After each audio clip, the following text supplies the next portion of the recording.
Dwight Lyman Moody, o célebre ganhador de almas, 1837-1899. Tudo aconteceu durante uma das famosas campanhas de Moody e Sankey para salvar almas.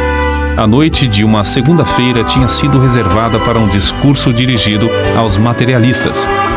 Carlos Bradlaugh, campeão do ceticismo, então no zênite da fama, ordenou que todos os membros dos clubes que fundara assistissem à reunião. Assim, cerca de 5.000 homens, resolvidos a dominar o culto, entraram e ocuparam todos os bancos. Moody pregou sobre o texto: a rocha deles não é como a nossa rocha, sendo os nossos próprios inimigos os juízes. Deuteronômio, capítulo 32, versículo 31. Eis os detalhes desse interessante episódio, relatado em sua biografia. Com uma rajada de incidentes relevantes e comoventes de suas experiências com pessoas presas ao leito de morte, Moody deixou que os homens julgassem por si mesmos quem tinha melhor alicerce sobre o qual deviam basear sua fé e esperança. Sem querer, muitos dos assistentes tinham lágrimas nos olhos. A grande massa de homens, demonstrando o mais negro e determinado desafio a Deus estampado nos seus rostos, encarou o contínuo ataque de Moody aos pontos mais vulneráveis, isto é, o coração e o lar. Ao findar, Moody disse: levantemo-nos para cantar, ó vinde vós aflitos. E, enquanto o fazemos, os porteiros abram todas as portas para que possam sair todos os que quiserem. Depois, faremos o culto, como de costume, para aqueles que desejarem aceitar o Salvador. Uma das pessoas que assistiu a esse culto disse: eu esperava que todos saíssem imediatamente, deixando o prédio vazio. Mas grande massa de 5.000 homens se levantou, cantou e assentou-se de novo. Nenhum deles deixou seu assento. Moody então disse: quero explicar 4 palavras: recebei, crede, confiai, aceitai. Um grande sorriso passou de um a outro em todo aquele mar de rostos. Depois de falar um pouco sobre a palavra recebei, fez um apelo. Quem quer recebê-lo? É somente dizer: quero. Cerca de 50 dos que estavam em pé e encostados às paredes responderam: quero. Mas nenhum dos que estavam sentados. Um homem exclamou: eu não posso. Ao que Moody replicou: falou bem e com razão, amigo. Foi bom ter falado. Escute e depois poderá dizer: eu posso. Moody então explicou o sentido da palavra crer e fez o segundo apelo. Quem dirá: quero crer nele? De novo, alguns dos homens que estavam em pé responderam, aceitando, mas um dos dirigentes de um clube bradou: eu não quero. Moody, vencido pela ternura e compaixão, respondeu com voz quebrantada: todos os homens que estão aqui esta noite têm de dizer: eu quero ou eu não quero. Então, levou todos a considerarem a história do filho pródigo, dizendo: a batalha é sobre o querer, só sobre o querer. Quando o filho pródigo disse: levantar-me-ei, a luta havia sido ganha, porque alcançara o domínio sobre a sua própria vontade. É com referência a este ponto que depende tudo hoje. Senhores, tendes aí em vosso meio o vosso campeão, o amigo que disse: eu não quero. Desejo que todos aqui, que acreditam que esse campeão tem razão, levantem-se e sigam o seu exemplo, dizendo: eu não quero. Todos ficaram quietos. Houve grande silêncio até que, por fim, Moody interrompeu dizendo: graças a Deus, ninguém disse eu não quero. Agora quem dirá eu quero? Instantaneamente, parece que o Espírito Santo tomou conta do grande auditório de inimigos de Jesus Cristo, e cerca de 500 homens puseram-se de pé, as lágrimas rolando pelas faces e gritando: eu quero! Eu quero! Clamaram até que todo o ambiente se transformou. A batalha foi ganha. O culto terminou sem demora, para que se começasse a obra entre aqueles que estavam desejosos de salvação. Em 8 dias, cerca de 2.000 foram transferidos das fileiras do inimigo para o exército do Senhor.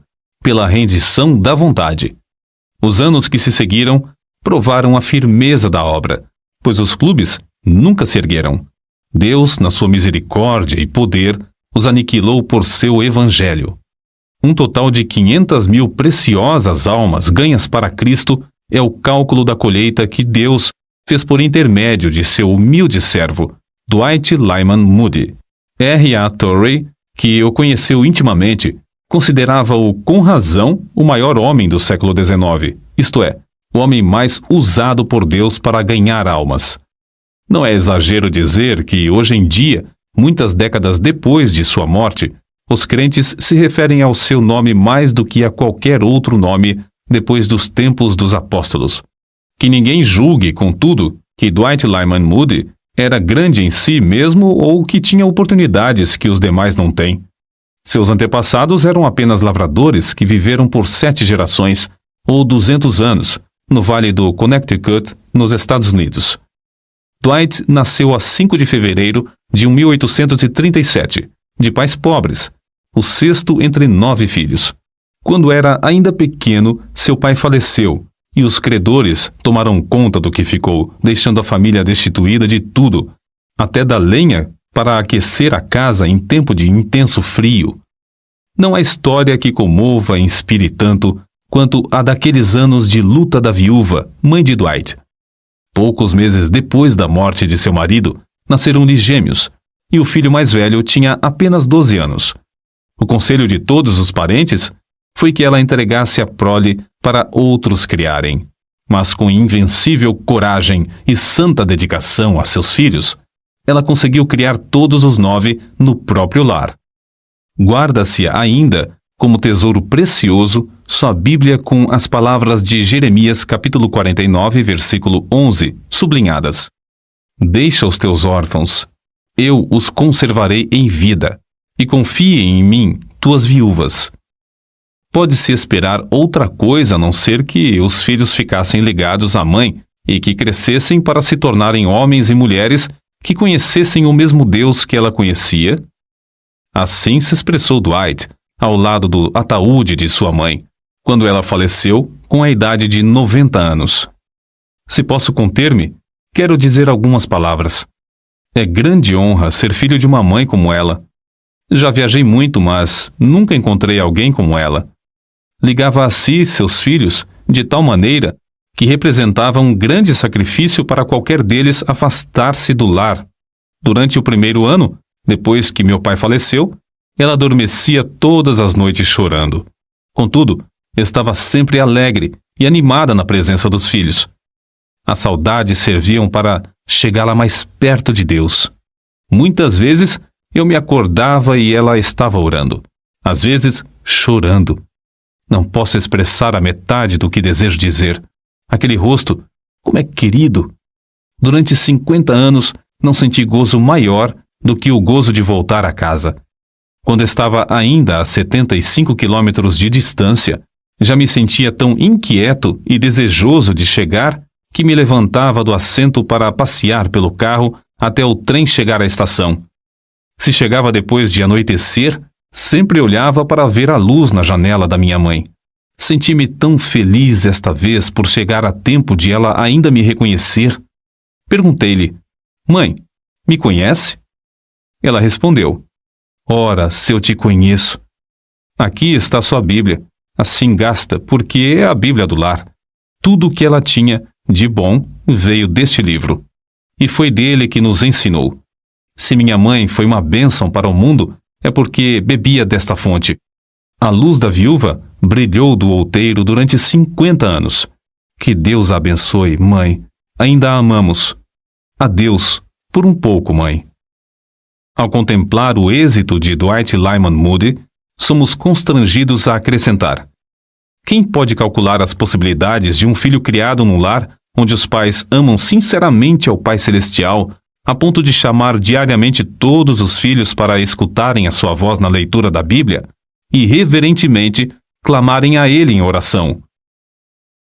Todos os filhos da viúva Moody assistiam aos cultos nos domingos e levavam merenda para passar o dia inteiro na igreja. Tinham de ouvir 2 prolongados sermões, e, no intervalo, assistir à escola dominical. Dwight, depois de trabalhar a semana inteira, achava que sua mãe exigia demais, obrigando-o a assistir aos sermões, os quais não compreendia. Mas, por fim, chegou a ser agradecido a essa boa mãe pela dedicação nesse sentido. Com a idade de 17 anos, Moody saiu de casa para trabalhar na cidade de Boston, onde achou emprego na sapataria de um tio seu. Continuou a assistir aos cultos, mas ainda não era salvo. Notai bem os que vos dedicais à obra de ganhar almas. Não foi num culto que Dwight Moody foi levado ao Salvador. Seu professor de escola dominical, Eduardo Kimball, conta: resolvi falar-lhe acerca de Cristo e de sua alma. Vacilei um pouco em entrar na sapataria. Não queria embaraçar o moço durante as horas de serviço. Por fim, entrei, resolvido a falar sem mais demora. Achei Moody nos fundos da loja, embrulhando calçados. Aproximei-me logo dele e, colocando a mão sobre seu ombro, fiz o que depois parecia-me um apelo fraco, um convite para aceitar a Cristo. Não me lembro do que eu disse, nem mesmo Moody podia lembrar-se alguns anos depois. Simplesmente falei do amor de Cristo para com ele, e o amor que Cristo esperava dele de volta.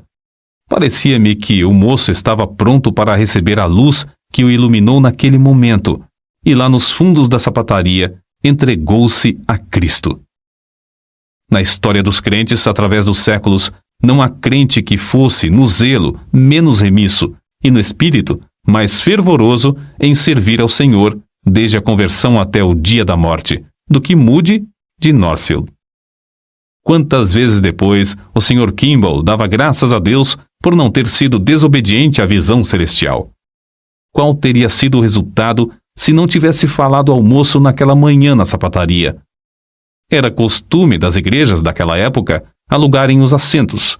Moody, logo depois da sua conversão, transbordando de amor para com seu Salvador, pagou o aluguel de um banco, percorrendo as ruas, hotéis e casas de pensão à procura de homens e meninos que pudessem enchê-lo em todos os cultos. Depois alugou mais um, depois outro, até conseguir encher 4 bancos, todos os domingos. Mas isso não era suficiente para satisfazer o amor que sentia para com os perdidos. Certo domingo, visitou uma escola dominical em outra rua. Pediu permissão para ensinar também a uma classe. O dirigente respondeu: há 12 professores e 16 alunos, porém, o senhor pode ensinar todos os alunos que conseguir trazer à escola. Foi grande a surpresa de todos quando Moody, no domingo seguinte, entrou com 18 meninos da rua, sem chapéu, descalços e de roupa suja e esfarrapada, mas como ele disse, todos com uma alma para ser salva. Continuou a levar cada vez mais alunos à escola até que, alguns domingos depois, no prédio não cabiam mais. Então, resolveu abrir outra escola em outra parte da cidade. Moody não ensinava, mas arranjava professores, providenciava o pagamento do aluguel e de outras despesas. Em poucos meses, essa escola veio a ser a maior da cidade de Chicago. Não julgando conveniente pagar outros para trabalhar no domingo, Moody, cedo pela manhã, tirava as pipas de cerveja. Outros ocupavam o prédio durante a semana. Varria e preparava tudo para o funcionamento da escola. Depois, então, saía para convidar alunos. Às 14 horas, quando voltava de fazer os convites, achava o prédio repleto de alunos. Depois de findar as aulas na escola, ele visitava os ausentes e convidava cada aluno para ouvir a pregação à noite. No apelo, após o sermão, os interessados eram convidados a ficar para um culto especial, no qual tratavam individualmente com todos. Moody também participava dessa colheita de almas. Antes de findar o ano, 600 alunos, em média, assistiam à escola dominical, divididos em 80 classes. Em seguida, a assistência subiu a 1.000, e às vezes ia a 1.500. O êxito de Moody na escola dominical atraiu a atenção de outros que se interessavam pelo mesmo trabalho. De vez em quando, era convidado a participar das grandes convenções das escolas dominicais.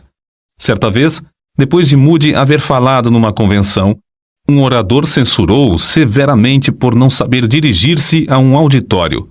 Moody foi para a frente e, depois de explicar que reconhecia não ser instruído, agradeceu ao ministro por ter mostrado seus defeitos e pediu-lhe que orasse a Deus para que o ajudasse a fazer o melhor que pudesse.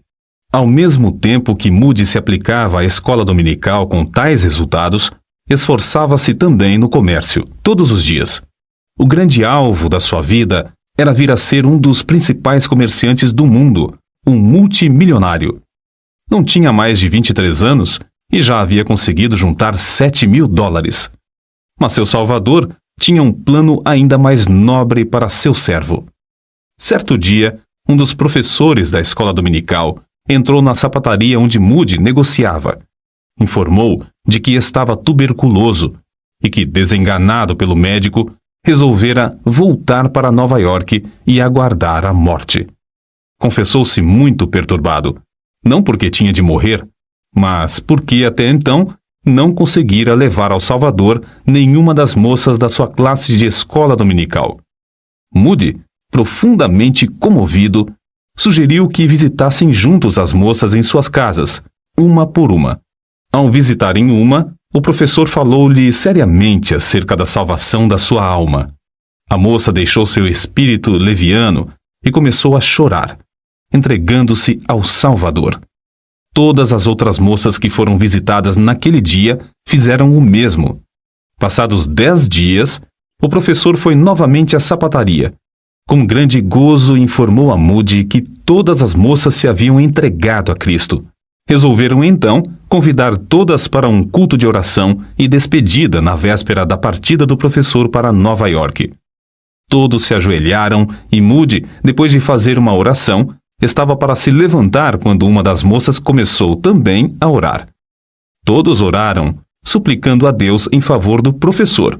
Ao sair, Moody suplicou: "Ó Deus, permite-me morrer antes de perder a bênção que recebi hoje aqui."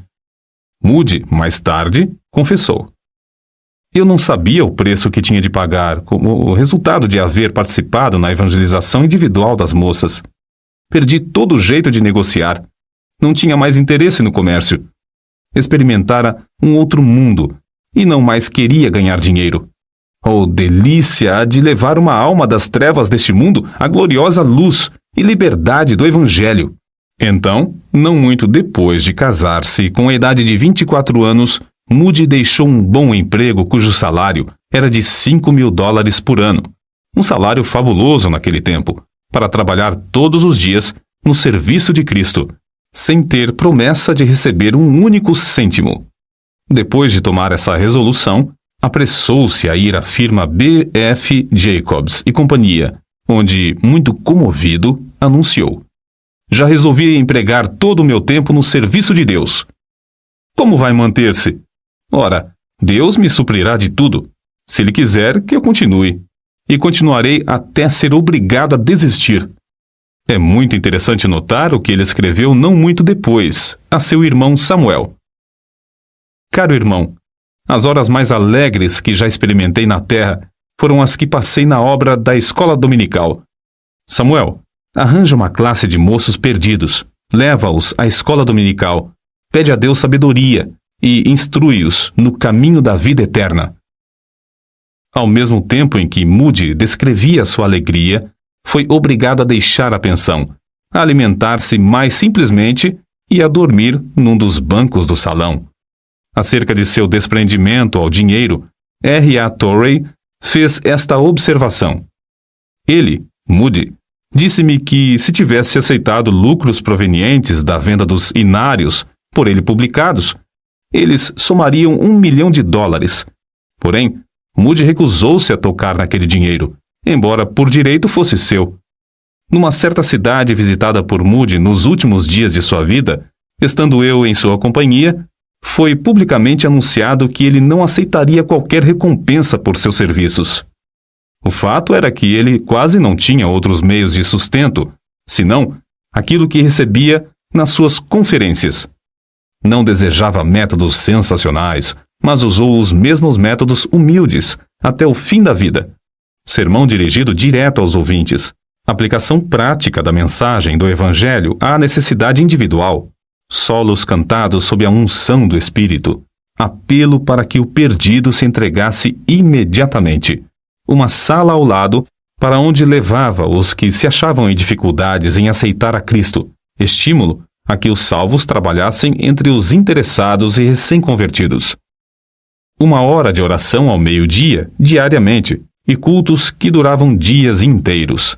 O próprio Moody afirmou: se estamos cheios do Espírito e de poder, um dia de serviço com poder vale mais do que 1 ano de serviço sem esse poder. Se estamos cheios do Espírito, ungidos, nossas palavras alcançarão os corações do povo. Na Inglaterra, as cidades de York, Sunderland, Bishop, Auckland, Carlisle e Newcastle foram vivificadas como nos dias de Whitefield e Wesley. Na Escócia, em Edimburgo, os cultos se realizaram no maior edifício e a cidade inteira ficou comovida. Em Glasgow, a obra começou com uma reunião de professores da escola dominical, a qual assistiram mais de 3.000 pessoas. O culto da noite foi anunciado para as 18h30, mas muito antes da hora marcada, o grande edifício ficou repleto, e a multidão que não pôde entrar foi levada para as 4 igrejas mais próximas. Essa série de cultos transformou radicalmente a vida diária do povo.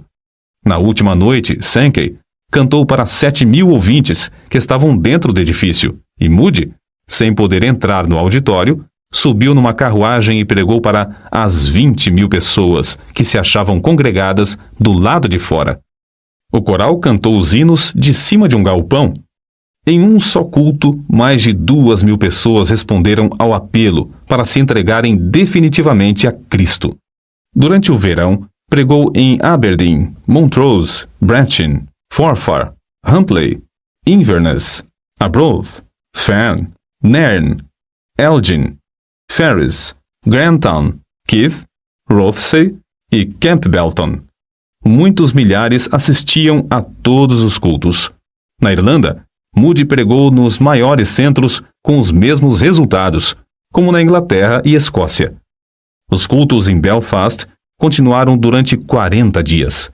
O último culto foi reservado para os recém-convertidos, que só podiam ter ingresso por meio de bilhetes, concedidos gratuitamente. A essa reunião estiveram presentes 2.300 pessoas. Belfast fora o centro de vários avivamentos, mas todos concordam em que nunca houvera um avivamento antes desse com resultados tão permanentes. Depois da campanha na Irlanda, Moody e Sankey voltaram à Inglaterra e dirigiram cultos inesquecíveis em Sheffield, Manchester, Birmingham e Liverpool. Durante muitos meses, os maiores edifícios dessas cidades ficaram superlotados de multidões desejosas de ouvir a apresentação clara e ousada do Evangelho, por um homem livre de todo interesse e ostentação. O poder do Espírito manifestou-se em todos os cultos, produzindo resultados que permanecem até hoje. O itinerário de Moody e Sankey na Europa findou-se após 4 meses de cultos em Londres. Moody pregava alternadamente em 5 centros, e cada um deles foram realizados 60 cultos, com exceção de Victoria Hall, 45 cultos. Os números da assistência nos servem para compreender algo da grandeza dessa obra durante esse período. Agricultural Hall, 720.000 pessoas, Balroad Hall, 600.000 presentes, Camberwell Hall, 480.000, Haymarket Opera House, 330.000 ouvintes, e Victoria Hall, 400.000. Vale acrescentar aqui o seguinte: as diferenças entre as denominações quase desapareceram. Pregadores de todas as igrejas cooperavam numa plataforma comum para a salvação dos perdidos. Abriram-se de novo as Bíblias e houve um grande interesse pelo estudo da Palavra de Deus. Quando Moody saiu dos Estados Unidos em 1873, era conhecido apenas em alguns estados, e tinha fama apenas como obreiro da escola dominical e da Associação Cristã de Moços. Mas quando voltou da campanha da Inglaterra em 1875, já era conhecido como o mais famoso pregador do mundo. Contudo, continuou o mesmo humilde servo de Deus. Foi assim que uma pessoa que o conhecia intimamente descreveu sua personalidade. Creio que era a pessoa mais humilde que jamais conheci. Ele não fingia humildade. No íntimo do seu coração, rebaixava-se a si mesmo e superestimava os outros. Ele engrandecia outros homens e, sempre que possível, arranjava para que eles pregassem. Fazia tudo para não aparecer. Ao chegar novamente aos Estados Unidos, Moody recebeu convites para pregar, vindos de todas as partes do país. Sua primeira campanha, em Brooklyn, foi um modelo para todas as outras. As denominações cooperavam. Alugaram um prédio que comportava 3.000 pessoas. O resultado foi uma grande e permanente obra. Durante um período de 20 anos, ele dirigiu campanhas com grandes resultados nas maiores cidades dos Estados Unidos, Canadá e México. Em diversos lugares, as campanhas duraram até 6 meses. Em todos os lugares, Moody proclamava clara e praticamente a mensagem do Evangelho. Em suas campanhas, havia ocasiões que eram realmente dramáticas. Em Chicago, o circo Fort Park, com uma tenda de lona que abrigava 10.000 pessoas sentadas e outras 10.000 em pé, anunciou espetáculos para 2 domingos. Moody alugou a tenda para realizar cultos pela manhã, os donos achando muita graça em tal tentativa. Mas no primeiro culto a tenda ficou repleta. Foram tão poucos os que assistiram aos shows do circo à tarde que os donos resolveram não fazer sessão no segundo domingo. Entretanto, o culto evangelístico realizou-se sob a lona no segundo domingo. O calor era tanto que dava a impressão de matar a todos. Porém, cerca de 18.000 pessoas ficaram em pé, banhados em suor e esquecidos do calor. No silêncio que reinava durante a pregação de Moody, o poder desceu e centenas foram salvos. Acerca de um desses cultos, certo assistente deu suas impressões. Nunca jamais me esquecerei de certo sermão que Moody pregou. Foi no circo de Fort Park, durante a exposição mundial. Estavam presentes cerca de 18.000 pessoas, de todas as classes e de todas as qualificações. O texto do sermão foi: pois o Filho do Homem veio buscar e salvar o que se havia perdido. Grandiosa era a unção do pregador, parecia estar em íntimo contato com todos os corações daquela massa de gente. Moody disse repetidamente: pois o Filho do Homem veio hoje ao circo Fort Park, para procurar e salvar o que se perdera. Escrito e impresso, parecia um sermão comum, mas as suas palavras, pela santa unção que lhe sobreveio, tornaram-se palavras de espírito e de vida. Durante a exposição mundial, no dia designado em honra de Chicago, todos os teatros da cidade fecharam, porque se esperava que todo o mundo fosse à exposição a 6 quilômetros de distância. Porém, Moody alugou o Central Music Hall, e R.A. Torrey testificou que a assistência era tão grande que ele só conseguiu entrar por uma janela dos fundos do prédio. Os cultos de Moody continuaram tão concorridos que a exposição mundial teve de deixar de funcionar aos domingos, por falta de assistência. Henry Moorhouse, pregador escocês, dá a seguinte opinião acerca de Moody e seus discursos. Primeiro, crê firmemente que o Evangelho salva os pecadores quando eles creem e confiam na história simples do Salvador crucificado e ressuscitado. Segundo, espera a salvação de almas quando prega, e o resultado é que Deus honra a sua fé.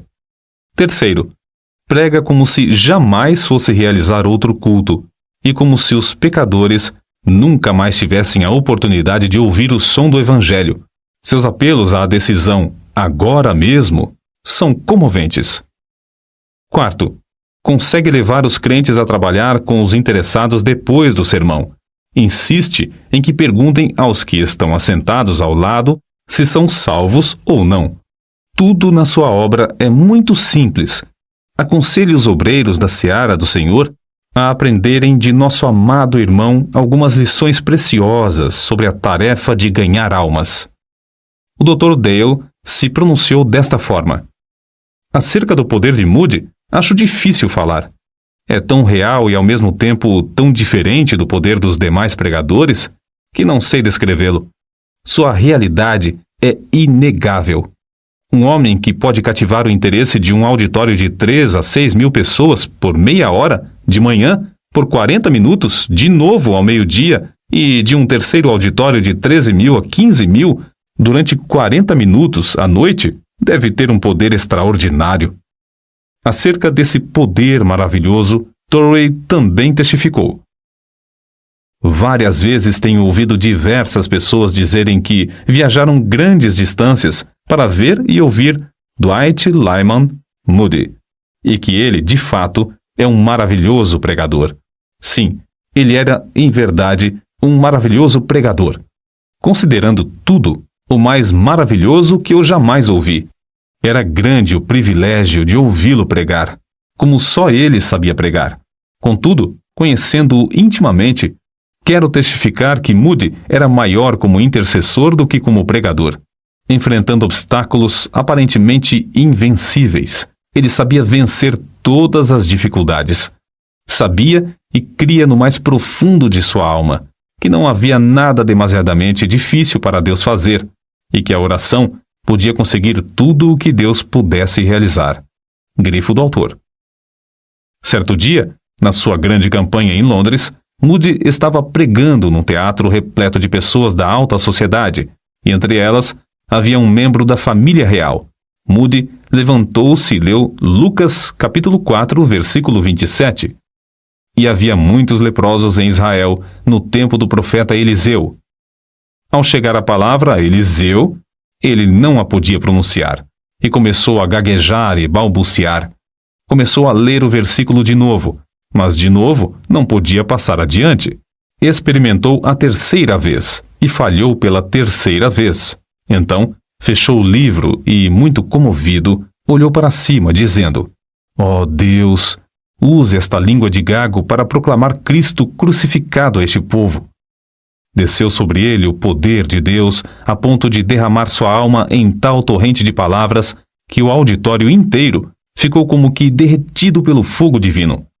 Foi durante essa segunda visita às Ilhas Britânicas que realizou a sua obra entre os homens das célebres universidades Oxford e Cambridge.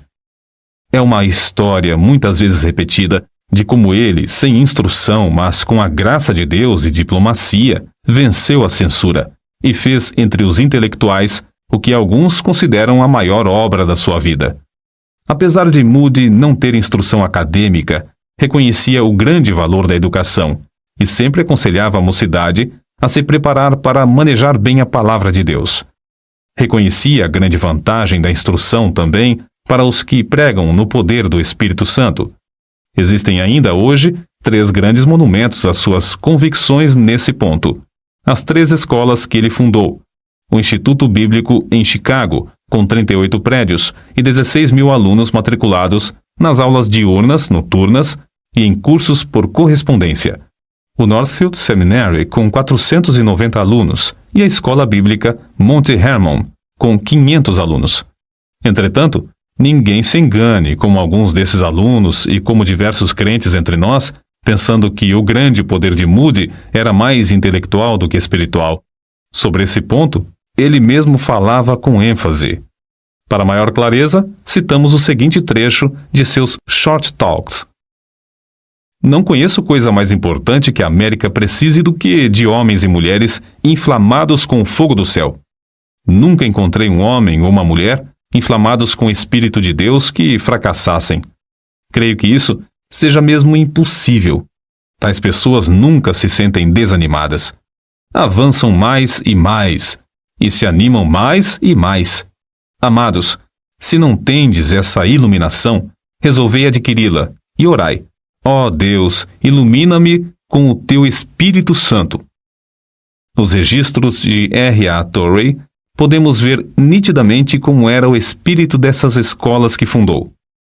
Moody costumava escrever-me antes de iniciar uma nova campanha, dizendo: pretendo dar início ao trabalho no lugar tal e em tal dia. Peço-lhe que convoque os estudantes para um dia de jejum e oração. Eu lia essas cartas aos estudantes e lhes dizia: Moody deseja que tenhamos um dia de jejum e oração para pedir, primeiramente, as bênçãos divinas sobre nossas próprias almas e nosso trabalho. Muitas vezes, ficávamos ali, na sala de aula, até alta noite, ou mesmo até a madrugada, clamando a Deus, porque Moody nos exortava a esperar até que recebêssemos a bênção. Quantos homens e mulheres não tenho eu conhecido, cujas vidas e caráter foram transformados por aquelas noites de oração? E quantos têm conseguido grandes coisas em muitas terras como resultado daquelas horas gastas em súplicas a Deus? Até o dia da minha morte, não poderei esquecer-me de 8 de julho de 1894. Era o último dia da Assembleia dos Estudantes de Northfield. Às 15 horas, reunimos-nos em frente à casa da progenitora de Moody. Havia 456 pessoas em nossa companhia. Depois de andarmos alguns minutos, Moody achou que podíamos parar. Nós nos sentamos nos troncos de árvores caídas, em pedras ou no chão. Moody, então, franqueou a palavra, dando licença para qualquer estudante expressar-se. Uns 75 deles, um após outro, levantaram-se dizendo: Eu não pude esperar até às 15 horas, mas tenho estado sozinho com Deus desde o culto de manhã e creio que posso dizer que recebi o batismo com o Espírito Santo. Ouvindo o testemunho desses jovens, Moody sugeriu o seguinte: Moços, por que não podemos nos ajoelhar aqui, agora, e pedir que Deus manifeste em nós o poder do Espírito de um modo especial, como fez aos apóstolos no dia de Pentecostes? E ali, na montanha, oramos. Na subida, tínhamos notado como se iam acumulando nuvens pesadas. No momento em que começamos a orar, principiou a chuva a cair sobre os grandes pinheiros e sobre nós. Porém, houve uma outra qualidade de nuvem que havia 10 dias estava se acumulando sobre a cidade de Northfield. Uma nuvem cheia da misericórdia, da graça e do poder divino, de sorte que, naquela hora, parecia que nossas orações bombardeavam essas nuvens, fazendo descer sobre nós, em grande poder, a virtude do Espírito Santo. Homens e mulheres, eis o que todos nós carecemos: o batismo com o Espírito Santo. As anotações de R. A. Torrey também dão conta de como Moody era mesmo um estudante incansável. Todos os dias da sua vida, até o fim, segundo creio, ele se levantava muito cedo de manhã para meditar na palavra de Deus.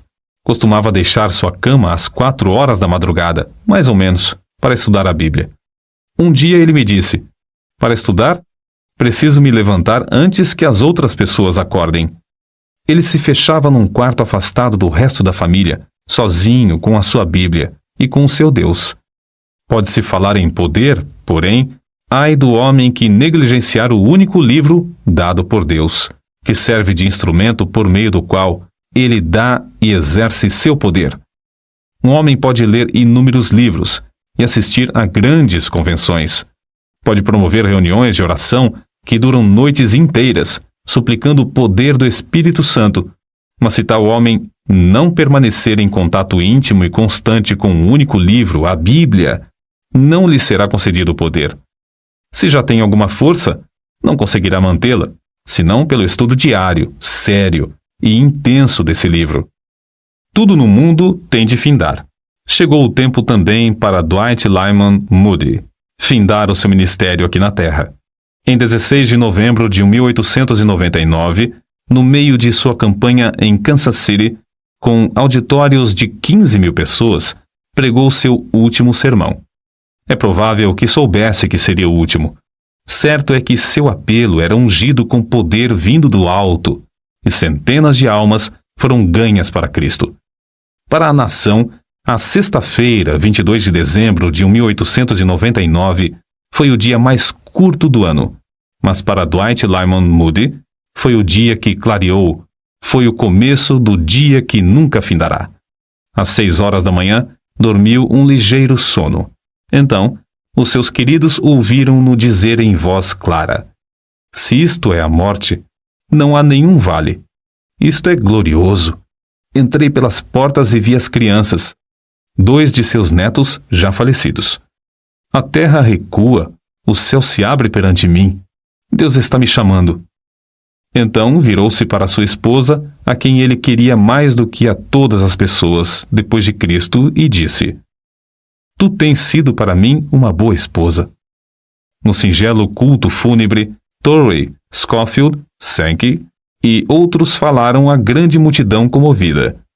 Depois, o ataúde foi levado pelos alunos da escola bíblica Monte Hermon a um lugar alto que ficava próximo, chamado Round Top. 3 anos depois, a fiel serva de Deus, Emma Moody, sua esposa, também dormiu em Cristo e foi enterrada ao lado do marido no mesmo alto, onde permanecerão até o glorioso dia da ressurreição. Contemplemos de novo, por um momento, a vida extraordinária desse grande ganhador de almas.